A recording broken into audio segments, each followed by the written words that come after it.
நடிகர் திலகத்தின் திரைப்பயணத்தில் அருணோதயம் படம் 1971ஆம் ஆண்டு மார்ச் மாதம் 5ஆம் தேதியன்று வெளிவந்த திரைப்படமாகும்.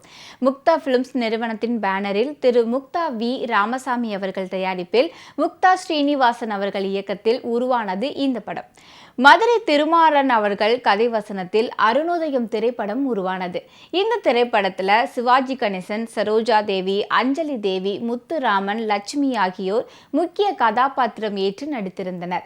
மேலும் இவர்களுடன் வி.எஸ். ராகவன், வி. கோபாலகிருஷ்ணன், சோ. மனோரமா, தேங்காய் ஸ்ரீனிவாசன், வெண்ணிற ஆடைமூர்த்தி, ஜெயக்குமாரி, கனகதுர்கா, நீலு, வி.ஆர். ராஜகோபால், எஸ். ராமராவ், செந்தாமரை, கே. கண்ணன், காமெடி சண்முகம் மற்றும் பலர் நடித்திருந்தனர். அருணோதயம் படத்திற்கு திரை இசை திலகம் திரு கே. வி. மகாதேவன் அவர்கள் இசையமைக்க கவியரசர் கண்ணதாசன் அவர்கள் பாடல் வரிகளை எழுதியிருந்தார். 1971 வெளியான நடிகர் திலகத்தின் கருப்பு வெள்ளை படம் அருணோதயம் திரைப்படம். அந்த நேரத்தில் நடிகர் திலகத்தின் படங்கள் தொடர் வெளியீடுகள் காரணமா பெரிய வெற்றி பெறாவிடினும் பெருநகரங்கள்ல 50 நாட்களை கடந்தும் ஓடியது. படத்தின் செய்தித்தாள் விளம்பரங்களுடன் கொடைக்கானலில் நடைபெற்ற முத்துப்பவள முக்கணி சர்க்கரை மூடி வைக்கலாமா பாடல் காட்சி படமாக்கப்பட்ட விவரம் அன்றைய பொம்மை மாத இதழில் வெளிவந்து பரவலாக பேசப்பட்டது. தமிழ் சினிமாவில் தவிர்க்க முடியாத கவிஞராக இருந்த கண்ணதாசன் தமிழில் பல பாடல்களை எழுதியிருந்தாலும் அவர் தெலுங்கில் ஒரு பாடல் எழுதி அது தமிழ் படத்தில் இடம்பெற்று பெரிய வெற்றியை பெற்றுள்ளது என்பது பலரும் அறியாத ஒரு தகவல்.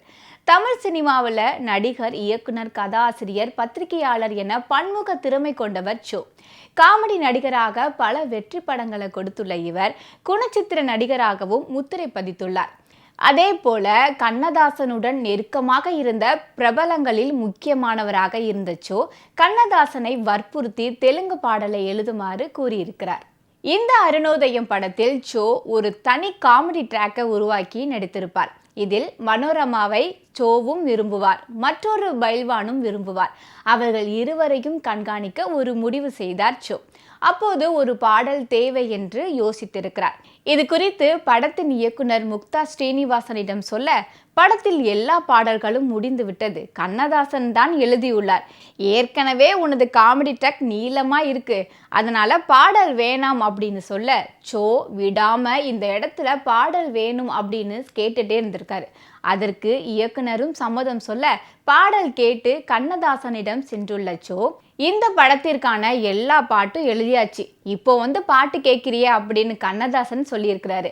அதன் பிறகு சோ வற்புறுத்த ஒரு கட்டத்தில் கண்ணதாசன் ஒப்புக்கொள்ள சோ சுட்டிவேஷனை சொல்லிட்டு இந்த பாட்டு தெலுங்குல வேணும் அப்படின்னு சொல்ல, கண்ணதாசன் நான் ஒரு தமிழ் கவிஞர், என்ன போய் தெலுங்குல எழுத சொன்னா எப்படி அப்படின்னு கேட்க, எனக்கு தெரிந்த ஒரு தெலுங்கு நண்பர் இருக்கிறார், நீங்க தமிழ்ல எழுதும் பாடலை அவர்கிட்ட கொடுத்து நான் தெலுங்குல மொழிபெயர்க்க சொல்லி மாற்றிக்குவேன் அப்படின்னு சோ சொல்ல, அப்போது எழுதிய பாடல் தான் ஏமண்டி என்ற பாடல்.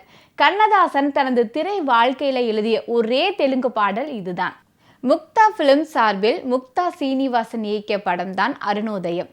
முக்தா ஒரு பழம்பெரும் இயக்குனர்.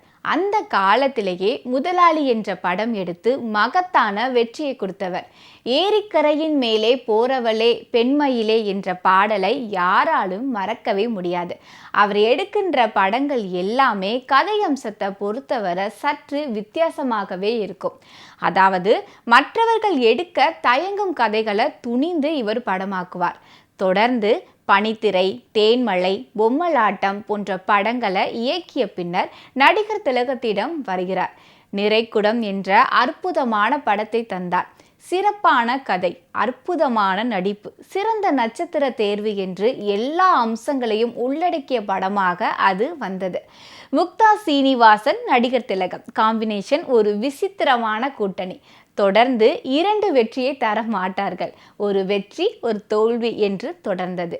உதாரணமாக இவர்கள் கூட்டில் உருவானவற்றுள் நிறைக்குடம் வெற்றி, அருணோதயம் தோல்வியை கடந்த சுமார் வெற்றி, தவ புதல்வன் வெற்றி, அன்பை தேடி தோல்வி, அந்தமான் காதலி வெற்றி, இமயம் தோல்வி, கீழ்வானம் சிவக்கும் வெற்றி, பரீட்சைக்கு நேரமாச்சு வெற்றி, இரு மேதைகள் தோல்வி, இப்படி வெற்றியும் தோல்வியும் வெற்றியும் மாறிக்கண்ட ஒரு காம்பினேஷன்.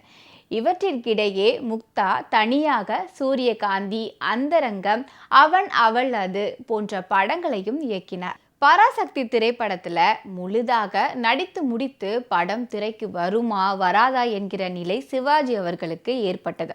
அந்த சூழ்நிலையில சிவாஜி கணேசன் அவர்கள் வாய்ப்பு தேடி சென்ற இடம் அஞ்சலி பிக்சர்ஸ் நிறுவனம். சிவாஜி அவர்களுக்கு மிக தைரியமாக இரண்டாவது ஹீரோ வாய்ப்பை வழங்கினார் LV பிரசாத் அவர்கள். நாகேஸ்வர ராவுக்கும் அஞ்சலி தேவிக்கும் மருமகனாக சிவாஜி கணேசன் நடித்த படம் பூங்கோதை. ஒரே நேரத்தில் தமிழிலும் பரதேசி என்ற பெயரில் தெலுங்கிலும் உருவானது அந்த படம். இரண்டிலும் சிவாஜி கணேசன் அவர்கள் இடம்பெற்றார். சிவாஜி அவர்களை ஆந்திராவில் எடுத்த எடுப்பில் அறிமுகப்படுத்திய பெருமை நடிகை அஞ்சலி அவர்களையே சேரும்.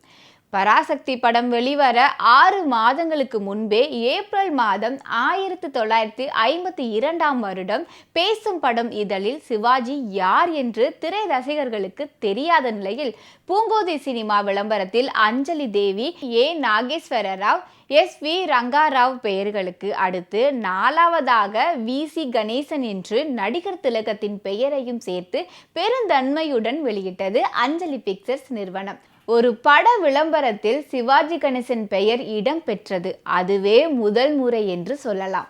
சிவாஜி அஞ்சலி லவ் டூயட் பாடி நடித்த ஒரே படம் 1959 வெளியான நான் சொல்லும் ரகசியம் என்ற படம்தான். சிவாஜி அவர்களுக்கு அதில் சித்தார்த்தன் மாதிரியான மாறுபட்ட வேடம். பணக்கார இளைஞனாக வாழ பிடிக்காமல் ரிக்ஷா ஓட்டுவார். நடிகை அஞ்சலி அவர்கள் சிவாஜி அவர்களின் அத்தை மகள். நிஜமாகவே ஏழை. இருவருக்கும் இடையே வித்தியாசமாக சைக்கிள் ரிக்ஷா பேக்ரவுண்டில் ட்ரீம் சாங் ஒன்று இடம்பெற்றிருக்கும். PB சீனிவாஸ், P சுஷிலா இரு குரல் இசையில் ஒலித்தது சூப்பர் ஹிட் பாடலான கண்டேனே உன்னை கண்ணாலே காதல் ஜோதியே என்ற பாடல். PB சீனிவாஸ் அவர்கள் சிவாஜிக்காகவே பாடிய ஒரே பாடல் இது.